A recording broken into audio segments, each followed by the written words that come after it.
Ilmari from Finland. Pranam Acharya ji.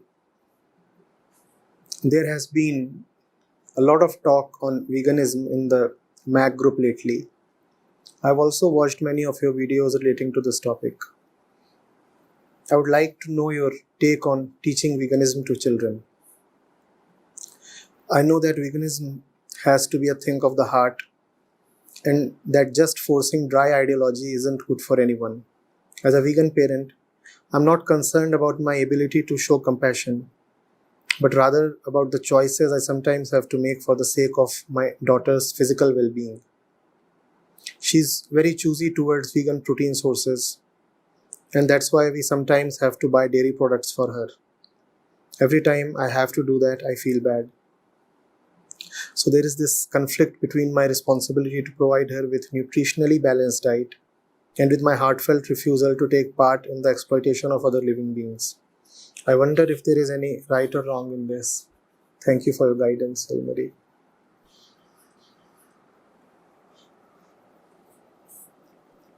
Ilmari, we are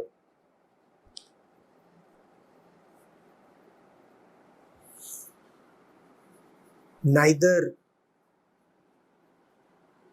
prakritic beings, nor do we live in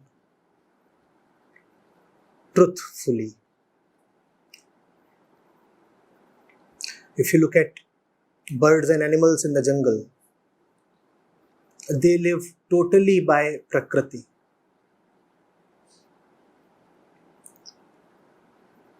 If you look at saints, they live totally by the heart. In the industrialized world, man lives neither as a prakritic being and nor as a being of truth. We live by the mind. We live by the intellect.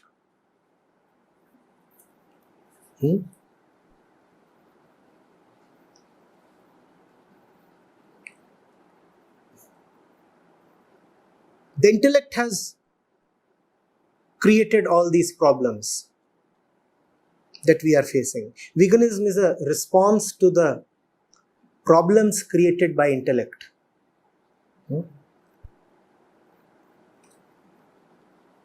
We don't have to teach veganism to animals, neither do we have to teach veganism to saints. Animals don't need veganism. Saints too don't need veganism.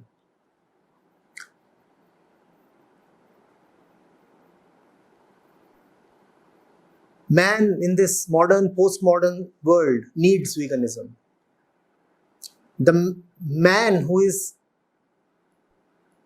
a creation of his intellect needs this veganism. If you look at man today, he is neither a creation of the jungle, nor is he a creation of God. He is a creation of his own mind. Majorly. If you look at him very closely, then you will realize, oh, he is similar to the ones who live in the jungle. And you will have to look at 1 million human beings to come across a few who will make you realize that man probably came from God. If you look at the bulk of human beings from a distance, you will neither feel that they come from jungle, nor would you feel that they come from God. Man comes neither from jungle nor from God. Today's man comes from the factory. We are products of our intellect. We are products of the human factory. And our problems, I said, too, are problems arising from the human intellect. But that has become our center. We will operate from our center, won't we? Intellect is the center of today's man. If that be so, why not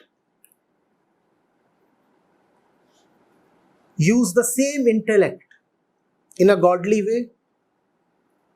If intellect is what we are identified with, why not surrender this same intellect to the service of God?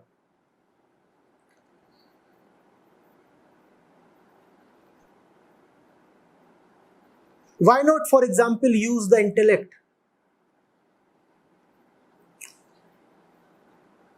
to create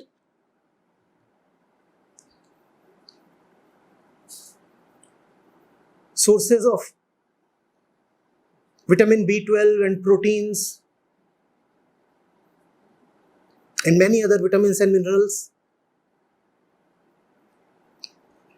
that are not exploitative towards animals?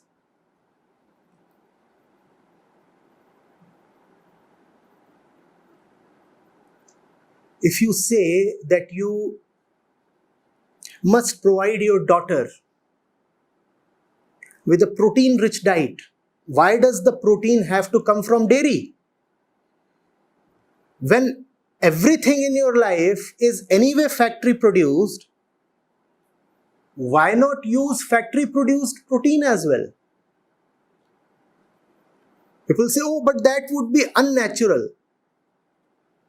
Hello, if you want to be fully natural, then live on the trees. Is it natural to live in houses? Is it natural to wear clothes? Is it natural to go to schools? By nature you mean Prakriti, right? Do all these things happen in the jungle? But when you live in the house, then you do not say, oh, it is unnatural.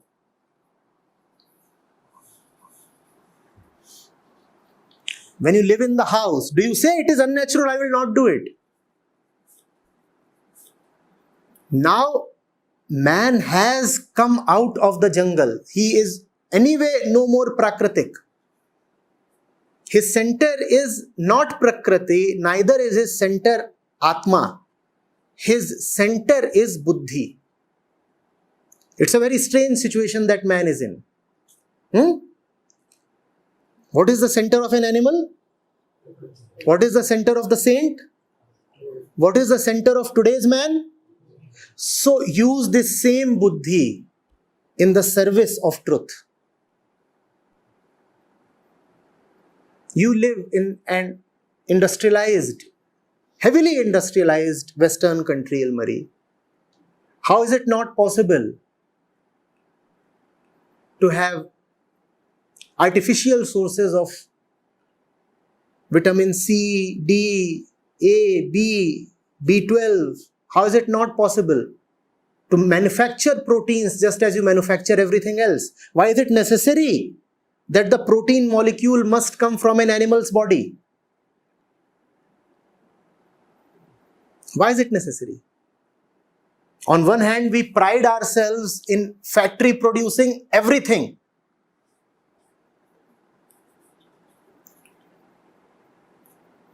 Can't we factory produce protein? Must you kill to have protein? Some people even say veganism is unnatural, and their biggest argument is vitamin B12. They say this vitamin can come only from an animal source, and human body requires this. So this is the proof that veganism is unnatural. They mean aprakritik. I agree. Veganism is not prakritik, but then why must it be prakritik? Is man prakritik anymore? If you want to be prakritik, then I say go back and live in the jungle. You have come out of the jungle. Is marriage prakritik? Are there marriages in the jungle? So marriage is the first thing that is unnatural.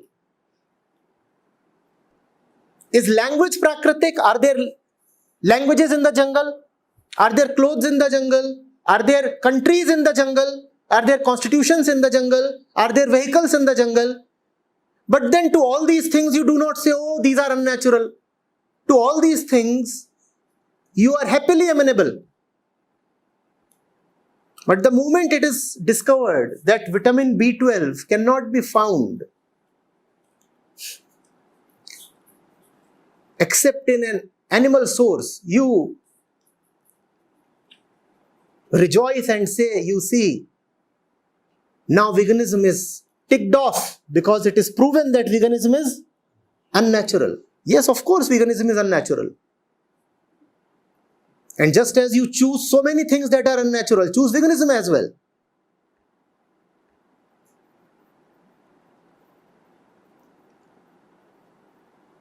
Do not choose it because it is natural. Do not choose it.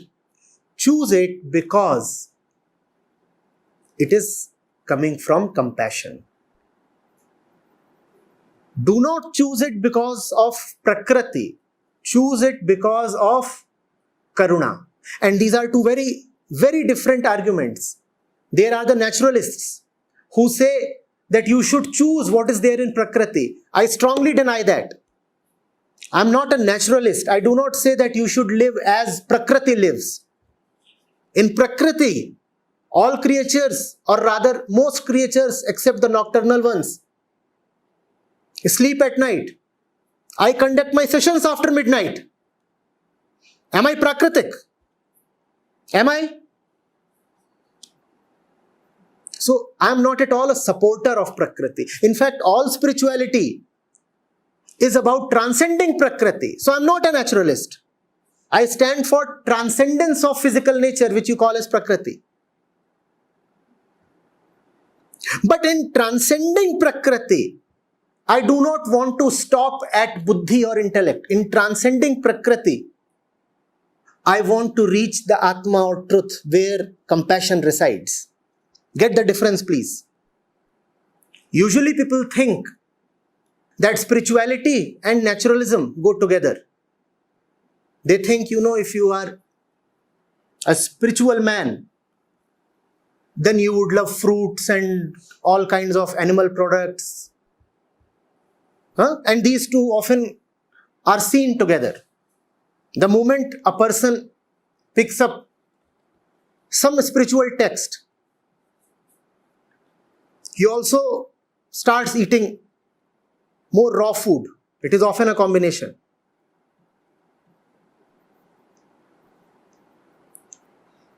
It is seen that spiritual people go to the jungles. So somehow a correlation has been established in the mind that spirituality and Prakriti go together. No, wrong. Spirituality is transcendence of Prakriti. And when you transcend Prakriti, then you can really love Prakriti. It is a thing that you have to appreciate. Those who do not transcend Prakriti remain attached with Prakriti. And if you remain attached with Prakriti, you will consume Prakriti. For example, if you remain attached to your own body, then you will kill somebody's body to feed your own body. If you are attached to Prakriti, you will rape Prakriti. But the saint goes beyond Prakriti. From there, he can just lovingly witness and watch Prakriti. Then he doesn't interfere with Prakriti or consume it or rape it. Are you getting it? In fact, a lot of damage to Prakriti is being brought about by Prakriti lovers as well. So they would say, we require a particular type of fruit. Now for that type of fruit to be grown, all other species of trees are being cut off.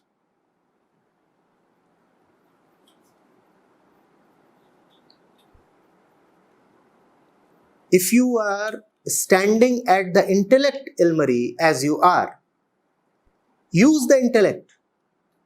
Find out where in the world, from where in the world, can you get